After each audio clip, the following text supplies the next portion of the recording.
बिस्मिल्लाहिर्रहमानिर्रहीम। रमज़ान कोर्स की किस्त नंबर 4 आपके ग्रुप में पेश की गई। आज हम नियत के हवाले से कि नियत ज़बान से किस तरह करनी है, दिल में क्या इसके अहकामात हैं, इंशाअल्लाह अज़्ज़ व जल उसके ऊपर कलाम करेंगे। सबसे पहले ये याद रखें कि नमाज हो या रमज़ान का रोज़ा हो, इसके अंदर या दीगर इबादत के अंदर जो असल नियत होती है वो दिल की होती है, ज़बान की नियत ज़रूरी नहीं होती। और कई जो किताबों के अंदर हम कहते हैं कि ज़बान से भी कह लें, ये मुस्तहब है ताकि बंदे का दिल बाज़ दफ़ा किसी और तरफ होता है, तो जब ज़बान से कहेगा तो मुतवज्जे हो जाएगा। तो कई लोग इसके ऊपर कहते हैं ये तो बिद्दत है जी ज़बान से कहना, और ज़बान के नियत की मुज़म्मत करते हैं, इसकी नफ़ी करते हैं। हालांकि ये तो बड़ी अजीब सी बात है कि बंदे के दिल के अंदर जो हो वो उसकी अगर नियत कर लेता है, ज़बान से भी कर लेता है, अच्छे कलिमात के साथ उसकी अदायगी कर लेता है, तो इसके अंदर कोई हर्ज नहीं। फुक़हा कराम ने अपनी किताबों के अंदर इसको मुस्तहब करार दिया है। इसी तरह अगर बंदा रमज़ान के रोज़े की नियत करता है तो जो दुआया कलिमात आते हैं कि मैं कल के रोज़े की नियत करता हूँ, इसके ऊपर भी कई लोगों को ये नहीं समझ आती और वो एतराज़ करते हैं कि रोज़ा तो आज का है तो कल क्यों कहा जा रहा है। तो ये सीधी सी बात है कि जब बंदा रात को नियत करता है ना सहरी के वक्त, तो अभी दिन बाद में शुरू होना है, तो इसलिए वो पहले नियत करता है कि मैं कल से मुराद वो आने वाला दिन है जो सहरी का वक्त खत्म होने के बाद दिन शुरू होगा। इसलिए अगर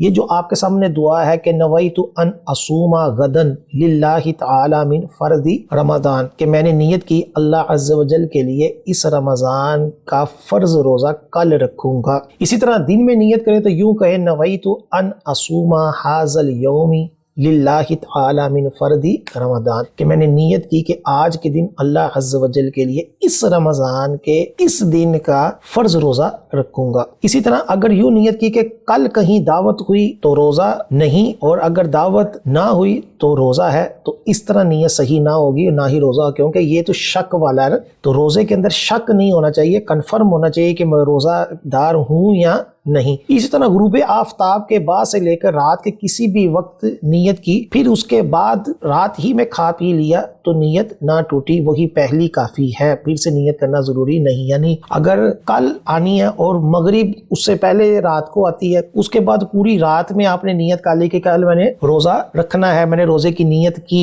ये नियत नहीं कि मैं सुबह उठ के खाऊंगा सहरी के वक्त फिर रोज़ा रखूंगा, ये नियत नहीं, बल्कि ये कहा कि मेरी नियत है कल मैंने रोज़ा रखा और अब खा पी रहा है और फिर दोबारा खा ले, तो नियत करने के बाद खाना हराम नहीं हो जाता। खाना जब सहरी का वक्त खत्म होगा तब जो है वो खाना नाजायज हो जाएगा। रोजे के दौरान तोड़ने की नियत की कि मैं रोजा तोड़ने लगा हूं, तो फकत नियत कर लेने से रोजा नहीं टूटता जब तक कि वो रोजा तोड़ने वाला कोई अमल ना करे।